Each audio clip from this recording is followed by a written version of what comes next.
नमस्कार दोस्तों, कैसे हैं आप लोग। उम्मीद करता हूँ अच्छे होंगे। तो पिछली वीडियो आपने देखी होगी, शब्द भेद मैंने बताया था आपको, और शब्द भेद मैंने 4 प्रकार से वर्गीकृत किया था, तत्सम तद्भव आधार पर, और जिसमें जो था आपका इतिहास, उत्पत्ति या स्रोत के आधार पर। दूसरा वाला जो था वो था जो ये रूढ़ यौगिक जो थे, ठीक है। तो सबसे पहले क्या था, मैंने चार प्रकार से बांटा था, इतिहास के आधार पर।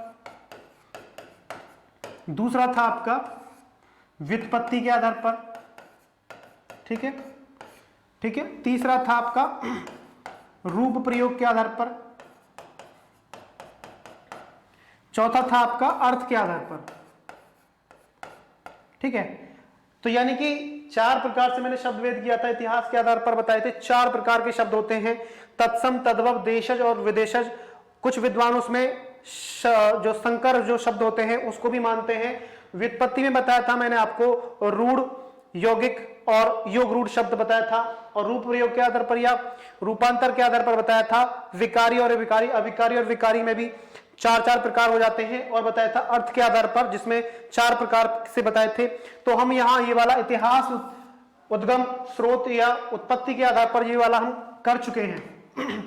लास्ट वीडियो में हमने किया था इतिहास उद्गम, यानी कि तत्सम तद्भव समझे थे, देशज विदेशज समझे थे, ठीक है, और संकर शब्द समझे थे। अब हम क्या करेंगे, अब करेंगे हम व्युत्पत्ति के आधार पर, ठीक है। व्युत्पत्ति के आधार पर नंबर 2 था इसका, व्युत्पत्ति के आधार पर, ठीक है। व्युत्पत्ति के आधार पर हमने शब्दों का वर्गीकरण, क्या करना है हमें, शब्दों का वर्गीकरण। तो व्युत्पत्ति के आधार पर या रचना के आधार पर या बनावट के आधार पर शब्द यहां पर हमने कितने जाने थे, पिछली वीडियो में 3 प्रकार के शब्द जाने थे, जिसमें आता है सबसे पहले आपका रूढ़ शब्द आया था। क्या समझे, रूढ़ शब्द सबसे पहले था, रूढ़ शब्द थे। दूसरा था यौगिक, और तीसरा था योग रूढ़, ठीक है। तीसरा हमारा था योग रूढ़ शब्द। अब इसमें हमें एक एक करके तीनों को जानना है कि यौगिक रूढ़ शब्द क्या होते हैं, यौगिक क्या होता है और योग रूढ़ क्या होता है, ठीक है। तो ये किस आधार पर है, जो है व्युत्पत्ति के आधार पर ये तीनों प्रकार के शब्द आ जाते हैं। व्युत्पत्ति, रचना या बनावट के आधार पर शब्द कितने प्रकार के होते हैं, तो 3 प्रकार के होते हैं। परीक्षाओं में प्रश्न पूछा गया है, ध्यान से समझ लेंगे। व्युत्पत्ति, रचना या बनावट के आधार पर शब्द कितने प्रकार के होते हैं, 3 प्रकार के। कौन कौन से, रूढ़, यौगिक और योग रूढ़। तो सबसे पहले हम जानेंगे रूढ़ शब्द। रूढ़ शब्द क्या होता है, आपने जो जाना होगा या सुना होगा कि वो रूढ़ है, वो सख्त है, यानी कि जो शब्द, यानी कि जो व्यक्तित्व या जो शब्द, हम शब्द की बात करेंगे पहले यहां पर, कि जो शब्द अपने आप में रूढ़ होता है, यानी कि अपने आप में सख्त होता है। कहने का मतलब यह है कि उसमें किसी भी प्रकार से बदलाव ना हो। और दूसरी चीज, इसके जो खंड होते हैं वो निरर्थक होते हैं। मतलब ये हुआ कि ये शब्द जो बनाए जाते हैं, लिखे जाते हैं, वो किसी भी 2 शब्दों से मिलाकर नहीं बनाया जाता, ये खुद में एक अपना अस्तित्व रखता है। यानी कि जैसे मान लीजिए चावल, ये क्या है कि अपने आप में रूढ़ होते हैं, किसी भी रूप से बदलाव नहीं होता इसमें। मतलब रूप से बदलाव का मतलब होता है तोड़े नहीं जा सकते, इन शब्दों को खंड नहीं किया जा सकता। जैसे मान लीजिए हमने चावल, चा जमा वल हमने किया, इनका दोनों का अलग अलग अर्थ नहीं निकलता।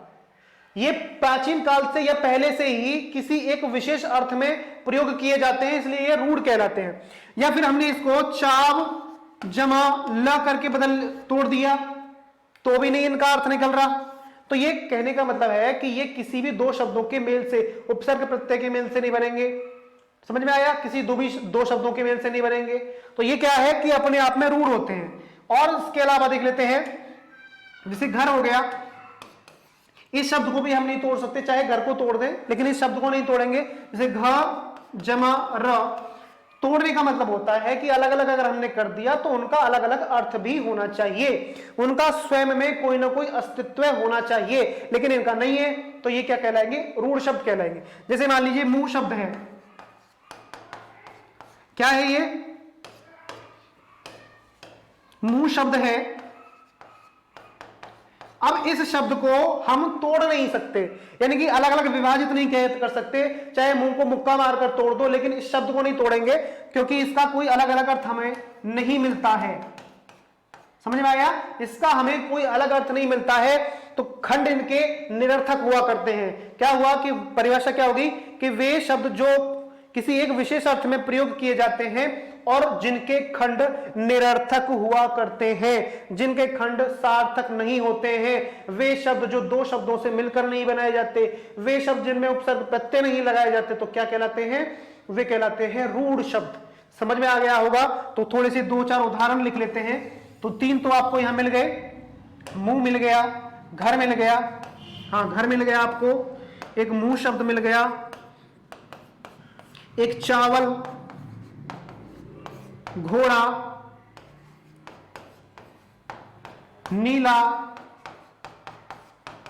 ठीक है, तो ये जो शब्द हैं ये सारे के सारे क्या शब्द कहलाएंगे? आपको रूढ़ शब्द के अंतर्गत इनको हम रख लेते हैं। समझ में आ रहा होगा? विशेष तौर से इसे ध्यान से समझ लेना कि अर्थ जो है यहां इसका एक ही होगा, यानी कि क्या कह सकते हैं इसको? एक विशेष अर्थ में प्रयोग किया जाएगा। विशेष क्या कह सकते हैं? मतलब सामान्य अर्थ में प्रयोग किया जाएगा, लेकिन खंड, ध्यान रखेंगे, खंड इनके निरर्थक होते हैं, सार्थक नहीं होते।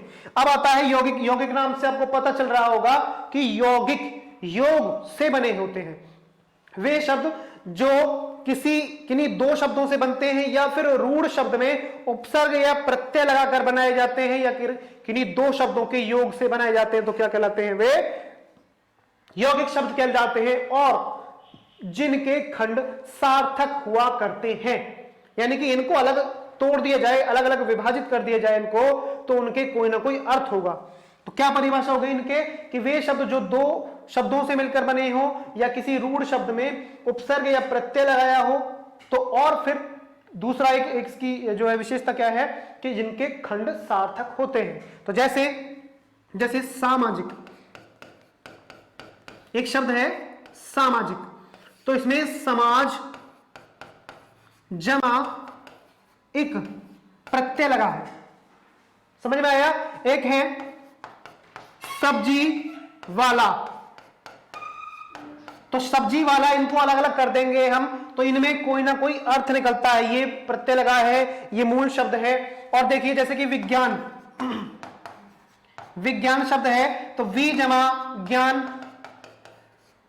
ठीक है, वी जमा ज्ञान को हमने क्या बनाया? विज्ञान बना दिया। तो इनके जो खंड हैं वो सार्थक होते हैं, इनका कोई ना कोई अपना एक अस्तित्व होता है, या तो उपसर्ग होंगे या प्रत्यय होंगे या दो शब्दों से मिलकर बने होंगे, तो इनको हम अलग अलग करके अगर लिख दें तो उनको खंड जो है उनके सार्थक हो जाते हैं। समझ में आ रहा होगा अच्छे से?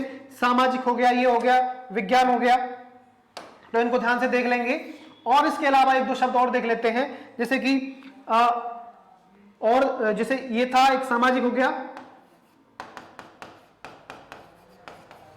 तो सामाजिक में लगा था आपका प्रत्यय, ठीक है, विज्ञान में लगा था उपसर्ग, ठीक, और हो गया सब्जी वाला,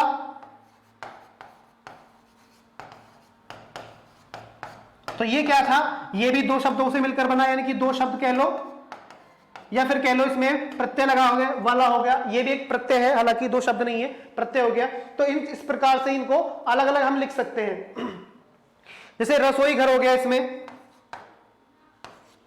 रसोई घर, तो ये दो शब्दों से मिलकर बना है कि तो ये जो शब्द कहलाएंगे ये यौगिक कहलाएंगे, यानी कि जुड़कर बने हैं, योग से बने हैं, इनके खंड सार्थक होते हैं। तो जब इनको हमने रसोई घर को अलग अलग कर दिया तो रसोई अलग शब्द हो गया, घर अलग शब्द हो गया। देखो ये रूढ़ है, ठीक है। तो मैंने बताया था कि किसी रूढ़ शब्द में इसकी परिभाषा कि किसी रूढ़ शब्द में या तो उपसर्ग लगा दो या प्रत्यय लगा दो या किन्हीं दो शब्दों को या दो रूढ़ शब्दों को मिलकर बना दो, तो उसको क्या कहेंगे? हम यौगिक शब्द कहते हैं। समझ में आ गया होगा? तो इस प्रकार के जो शब्द कहलाते हैं वो आपके यौगिक शब्द कहलाते हैं। परीक्षाओं में प्रश्न पूछा गया है कि सामाजिक शब्द किस प्रकार का शब्द है, जो है किस प्रकार का, और विकल्प में होगा रूढ़ है, यौगिक है, योग रूढ़ है, इस प्रकार से विकल्प में आते हैं तो क्या कहेंगे आप उसको, यौगिक शब्द कह देते हैं। अगला आता है आपका योग रूढ़, तो इसको देखो ध्यान से समझना, योग जमा रूढ़, योग जमा रूढ़ दो शब्दों से मिलकर बना है, तो ध्यान से देख लेंगे इसको कि ये इसकी खासियत क्या है, इसकी खासियत क्या है, अरे कि ये दो शब्दों से यानी कि योग जमा रूढ़, तो सबसे पहले ध्यान से रखना कि ये जुड़ा हुआ तो है, क्या है, ये यौगिक से बना है, यानी कि ये वाले जो शब्द होते हैं ये दोनों की एक एक विशेषता ये होता है, जुड़ा तो होता है लेकिन किसी एक विशेष अर्थ के लिए प्रयोग किया जाता है, मतलब कि ये दो शब्दों से मिलकर बना होगा, लेकिन जो दो शब्द होंगे उनमें से कोई भी अर्थ वो प्रदर्शित नहीं करेगा, किसी तीसरे विशेष अर्थ के लिए वो उसका एक विशेषण बन जाएगा या किसी तीसरे अर्थ में वो पहुंच जाएगा। जैसे योग रूढ़ में योग जमा रूढ़, तो ये यौगिक तो होगा लेकिन रूढ़ हो जाएगा, अपने आप में सख्त हो जाएगा, जैसे कि जलज, तो जलज जो शब्द है जल जमा ज, तो जो जल में जन्मा है, जन्म का मतलब मैंने बताया था जन्म लेना, यानी कि जो जल में जन्मा है वो क्या कहलाता है, जलज कहलाता है। लेकिन जब ये जलज शब्द बन जाता है, ये जो शब्द जो बना जलज, ये एक रूढ़ हो जाता है, किसमें, केवल कमल के लिए, केवल ये जो जलज शब्द है केवल कमल के लिए प्रयोग किया जाएगा, किसी भी, क्योंकि आप जानते हैं कि जल में बहुत सारी चीजें जन्म लेती हैं, उनको हम जलज नहीं कहेंगे, जलज केवल कमल के लिए प्रयोग किया जाएगा, तो ये रूढ़ हो गया। जल में जो जन्मा है, तो न तो जन्म का बारे में बात हो रही है न जल के बारे में हो रही है, क्योंकि जो जल में जन्मा है वो कमल के बारे में, यानी कि रूढ़ हो गया, जुड़कर तो बना लेकिन रूढ़ हो गया, इसलिए योग रूढ़ कहलाएगा। उसके अलावा और जो एक ध्यान रखिए, इसमें क्या होता है, नोट में रख लेना ध्यान से, कि जो बहुव्रीहि समास के उदाहरण होते हैं वो इसके अंदर प्रयोग किए जाएंगे, वो इसके उदाहरण होंगे, जैसे कि चक्रपाणी, चक्रपाणी, चक्र का मतलब होता है चक्र, पाणी का मतलब होता है हाथ, तो चक्र दो शब्दों से मिलकर बना, योग हो गया इसका, लेकिन चक्र पाणी यानी कि चक्र है हाथ में इसके, अर्थात विष्णु जी, ये रूढ़ हो गया है, यौगिक तो है लेकिन रूढ़ हो गया है, तो इसे क्या कहेंगे हम, योग रूढ़ कहेंगे। तो ऐसे विशेष प्रकार के शब्द जैसे दशानन,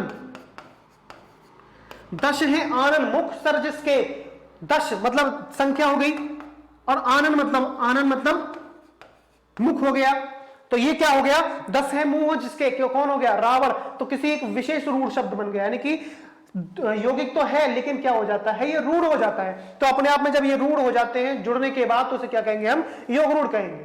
तो क्लियर हो गया होगा। तो इस प्रकार के जितने भी आपके उदाहरण देखने को मिलेंगे वो आपके योग रूढ़ में आ जाएंगे। कौन से भला, जो बहुव्रीहि समास में मैं आपको अलग टॉपिक आएगा, अलग वीडियो है वो जो है आपको कराई जाएगी अच्छे से।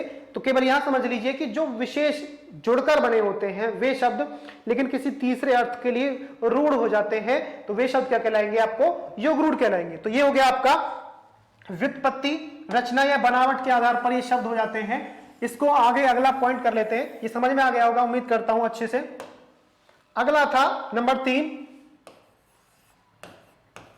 रूपांतर या प्रयोग के आधार पर, रूपांतर या प्रयोग के आधार पर शब्दों का वर्गीकरण। ठीक है, रूपांतर या प्रयोग के आधार पर, यानी कि रूप का अंतर प्रयोग के आधार पर वो शब्द कितने प्रकार के होते हैं। मैंने पिछली वीडियो में बताया था आपको 2 प्रकार के होते हैं। तो 2 प्रकार कौन कौन सा आ जाता है यहां पर, सबसे पहले आ जाएगा आपका नंबर 1 विकारी, और दूसरा बताया था अविकारी, या इसका दूसरा नाम है, ध्यान से समझ लीजिए, अव्यय। क्या नाम है इसका, इसको ठीक से लिख देता हूं मैं, अव्यय, यानी कि व्यय मतलब जो खर्च होता है, व्यय का मतलब क्या होता है, जो खर्च हो, और जो अव्यय, और उसमें उपसर्ग लग गया तो क्या हुआ, जो शब्द खर्च ना हो, यानी कि जिस शब्द में बदलाव ना हो, परिवर्तन ना हो, किस आधार पर? वे शब्द, देखो, विकारी जो शब्दों में बदलाव हो और अविकारी जिन शब्दों में बदलाव ना हो, यानी कि लिंग, वचन व कारक के आधार पर। ये समझ लेना इसको, लिंग, वचन व कारक के आधार पर जिन शब्दों में बदलाव हो जाए, परिवर्तन हो जाए, चेंज हो जाए, उन शब्दों को हम क्या कहेंगे? विकारी शब्द कहेंगे, बदलाव भी कहेंगे। और जिन शब्दों में लिंग, वचन या कारक के आधार पर कोई बदलाव, कोई परिवर्तन ना हो, रूपांतर ना हो, उसे हम क्या कहेंगे? अविकारी या अव्यय। ये पूछा जाता है परीक्षाओं में कि अव्यय शब्द कौन सा है, अविकारी शब्द कौन सा है, या विकारी शब्द कौन सा है। ये कई बार पूछा गया परीक्षा में, ध्यान से देखेंगे इसको और नोट करते रहेंगे, साथ साथ नोट्स बना लीजिए, ठीक है। चलिए आगे देखते हैं। जो विकारी शब्द होते हैं, मैंने बताया था आपको 4 प्रकार के होते हैं। नंबर 1 आ जाता है आपका संज्ञा, दूसरा आ जाता है सर्वनाम, तीसरा है क्रिया, और नंबर 4 है यहां विशेषण, ठीक है। अभी हम यहां पर केवल शब्द भेद जान रहे हैं कि कौन सा शब्द किस श्रेणी में आता है और कैसे उसका जो है हम पहचान करेंगे। तो विकारी शब्द किस में आ जाता है? विकारी में क्या आते हैं? संज्ञा, सर्वनाम, क्रिया और विशेषण। तो ये जो टॉपिक है ना, ये जो अध्याय है, ये आपको अलग वीडियो में पढ़ने को मिलेंगे और इनको डिटेल में जानेंगे, क्योंकि यहां से भी प्रश्न पूछे जाते हैं। ये अलग अध्याय है, केवल हमें ये जानना है कि ये किस आधार पर होते हैं? विकारी। और विकारी किस में आएगा? रूपांतर या प्रयोग के आधार पर। दूसरा आ जाता है आपका अविकारी में आ जाता है क्रिया विशेषण। क्रिया विशेषण हो गया एक तो। दूसरा मैंने बताया था आपको संबंध बोधक,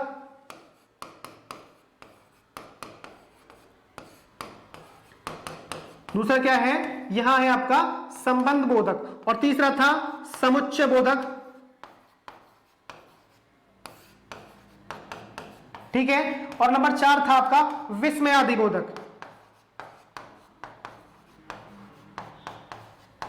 विस्मयादि बोधक। तो ये जो आपके सामने लिखा हुआ है, ये कभी ना कभी आपने छोटी कक्षाओं में या कहीं ना कहीं किताबों में देखा होगा, पढ़ा होगा थोड़ा सा। तो ये जो शब्द होते हैं ये विकारी कहलाते हैं, और ये शब्द क्या कहलाएंगे? अविकारी। इन शब्दों के, इनके अंदर जो शब्द आते हैं वो कहलाएंगे आपको विकारी। समझ में आया? विकारी में जैसे संज्ञा में होता है, संज्ञा अलग अलग प्रकार की होती है, जैसे कि गंगा हो गया, व्यक्तिवाचक संज्ञा है ये, तो ये क्या हो जाएगा? ये विकारी है। और जैसे देखिए इसमें क्या है? सर्वनाम है, सर्वनाम में मैं हो गया, आप हो गया, ठीक है। क्रिया में जाना, खाना, पीना, ठीक है। और विशेषण में अच्छा, बुरा, लंबा, ये सारे जो है ये क्या हुए? विकारी हो गए। और अविकारी में क्या आता है? क्रिया विशेषण, जो क्रिया की विशेषता बताते हैं। ये सारे जो टॉपिक है आपको अलग अलग वीडियो में पढ़ाए जाएंगे। केवल हमें यह जानना है कि ये जो शब्द है विकारी होते हैं, इसके अंदर जो शब्द आएंगे और जो इसके अंदर जो शब्द आते हैं वो विकारी शब्द कहलाते हैं। तो ये जो पॉइंट है आपने समझ लिया होगा, केवल यहां इतना ही हमें जानना है। आगे देखते हैं नंबर 4 जो मैंने बताया था आपको।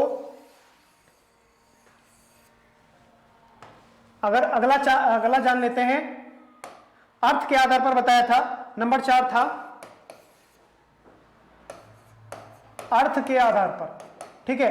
तो नंबर 4 देख लेते हैं। अर्थ के आधार पर 4 प्रकार के मैंने आपको शब्द बताए थे, उनको ध्यान से समझ लेंगे। तो अर्थ के आधार पर 4 प्रकार के थे। पहला था एकार्थी। पहला शब्द क्या था? यहां पहला जो इसका प्रकार था एकार्थी। दूसरा था अनेकार्थी।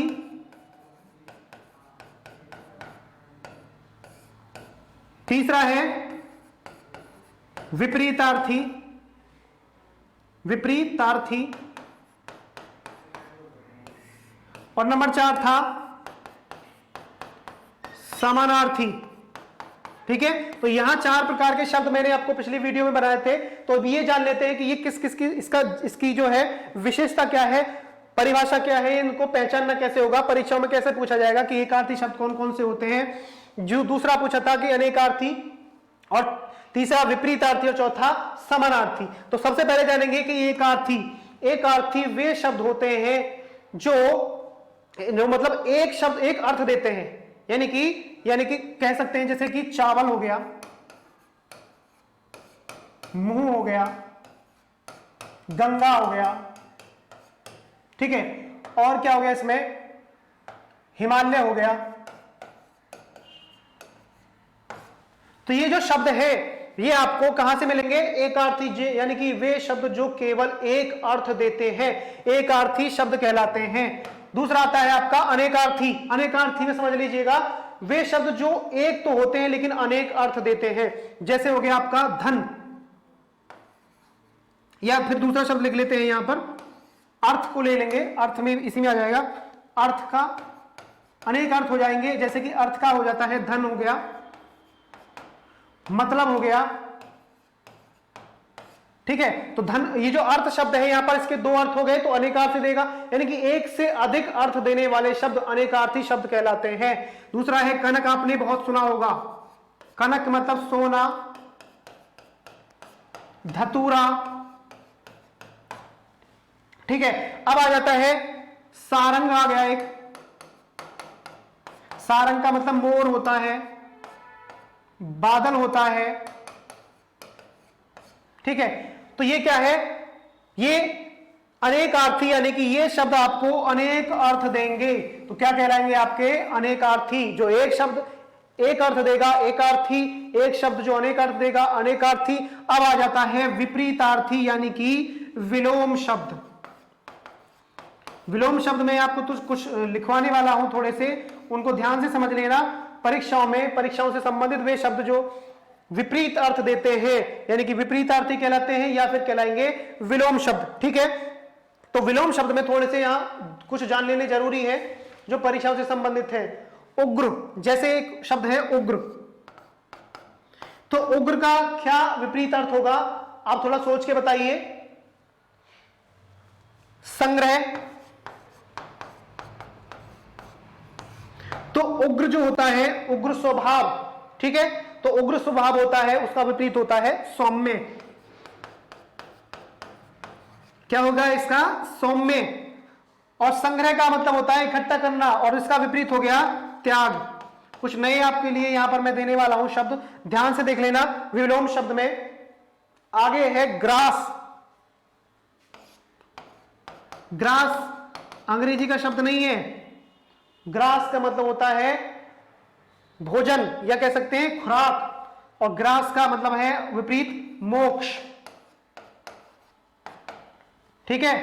ग्रास मतलब मृत्यु या और उसका विपरीत हो गया मोक्ष। आगे है कनिष्ठ, क्या शब्द है, कनिष्ठ, और इसका विपरीत है ज्येष्ठ। तो विपरीतार्थी हो गया। यहां एक दो शब्द और देख लेते हैं अच्छे अच्छे, क्योंकि परीक्षाओं में पूछा जाता है विलोम शब्द। कर्कशा, अगला क्या है यहां, कर्कशा, इसका विपरीत है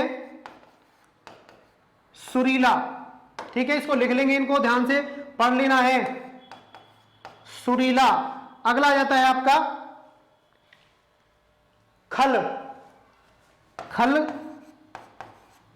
का मतलब क्या है बताइए, खल का मतलब है, इसका विपरीत समझ लेते हैं पहले। इसका विपरीत है सज्जन। अब समझ में आ गया होगा कि खल का अर्थ क्या होता है।